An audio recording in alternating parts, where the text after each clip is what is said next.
That's me, apparently. So welcome again, everyone, and also to our friends on Facebook who are watching via Facebook Live. For those of you out in the congregation, the camera's just on me, so don't worry, none of you will be exposed as you drift off to sleep or whatever. So, will you pray with and for me, please? Spirit of wisdom and grace, open our hearts and minds to what you are saying to us today. In all your names, amen. Amen. Well, I have to confess, Peter is probably my favorite of the disciples.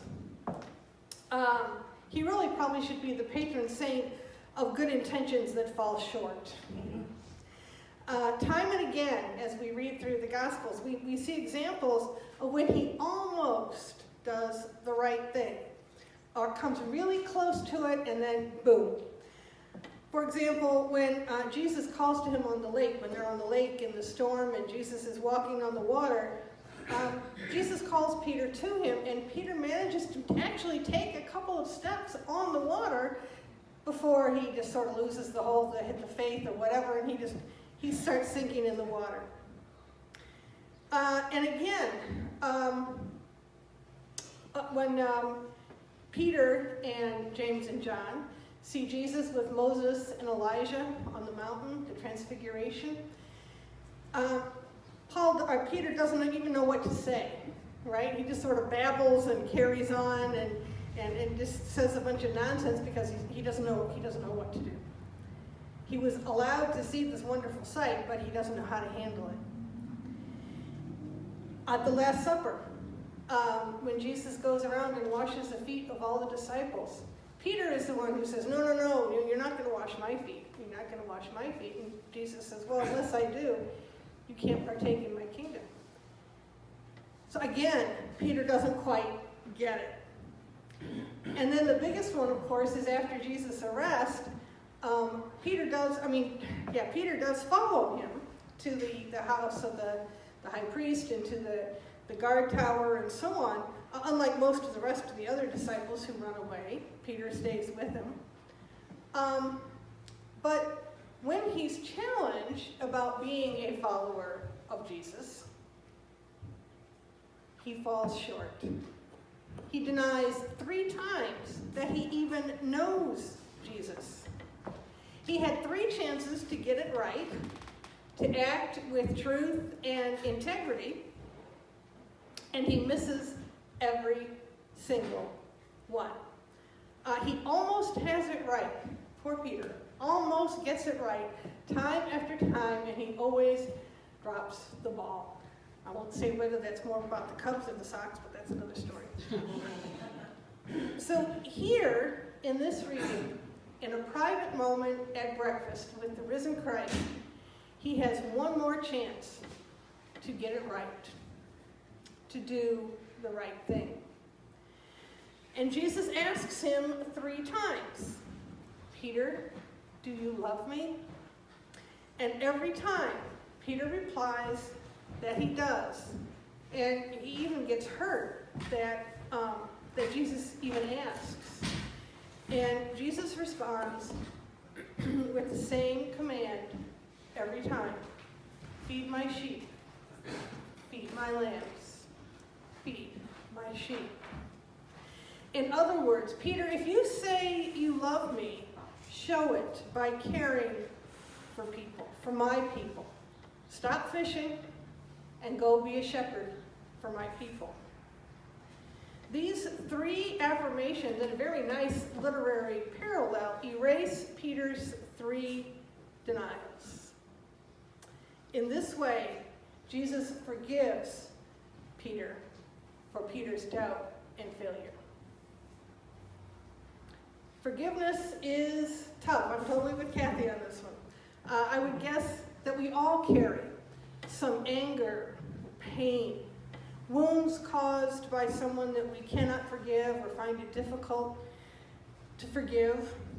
Ex-partners, parents, friends, siblings, teachers, bosses, politicians, and even clergy. All of us have been hurt or betrayed by someone, right? Now, how we deal with this kind of pain, how we treat those who have hurt us, says a great deal about us. Are we vengeful? Are we bitter? Are we angry? And those are natural emotions, of course, lashing out at those who caused us hurt. And maybe we're sad, too, that breaking of trust or the loss of love, and that's worth mourning. Sometimes we may be fearful, afraid that we will receive more damage, that we will be hurt again, and often by the same person, and that's natural too. Now, I've never believed the cliche, forgive and forget. I don't think that's possible. It's not even wise, really. We try to forget, to move on, to go past it, whatever it is, but we can't, of course. When that kind of damage has been done, it can't be simply forgotten. It's something to think about. This is officially Holocaust Remembrance Sunday, and that's been a struggle for many people who they themselves or their families were affected by the Holocaust. Jewish people, Romani, Seventh-day Adventists, Jehovah's Witnesses, clergy, queer people. All of us were lost in the Holocaust. We have ancestors either in spirit or in flesh who were lost. And how do you move beyond that pain? It's one of the ongoing questions around the Holocaust remembrance. But forgiveness, as shown by Jesus, is much deeper than simply moving on or trying to forget what's been done. It's not about denying the anguish or pretending that nothing is wrong. We all know what happens to feelings that are pent up and allowed to fester, right? They eventually break out in an explosion of anger, frustration, pain, depression. Depression is anger turned inward, right? And what may or may not be directed at or focused on the person who actually caused it. So how do we do forgiveness? First of all, it's something that we can do regardless of what the other person does or doesn't do. Jesus has already forgiven Peter before he even asks him if he loves him. He's asking Peter to recognize the depth of his betrayal. Those 3 times that Peter said he didn't know Jesus, whom he had called teacher and friend. Jesus has already forgiven Peter. Jesus helped Peter and his friends find fish. He's shared a meal with them before he asks Peter if Peter loves him. Requiring the other person to do something before we can forgive them is not forgiveness. It's vengeance and emotional blackmail, holding them hostage to their worst moments. More than that, it holds us back. We are caught in the grip of anger or hatred or suffering, and until we can forgive, we can't move beyond those negative emotions. Jesus doesn't do that. He forgives Peter without requirements and offers him a calling. I'm not saying it's easy or simple or even something that we should be able to do right away. I don't think forgiveness is that simple, and I don't think it should be. Sometimes we have to heal from the pain before we can let go of it. Sometimes it takes some internalizing, some processing. But that forgiveness can also be part of our healing. Because here's the thing. We need forgiveness too. Can any of us say that we have never hurt anyone, willingly or not? And having done so, we are in need of their forgiveness. If we are willing to forgive, we are more likely to be forgiven. And if we are forgiven, it is easier to forgive. Now that may sound odd. How can someone forgive us when that situation had nothing to do with the circumstances that call us to forgive someone else?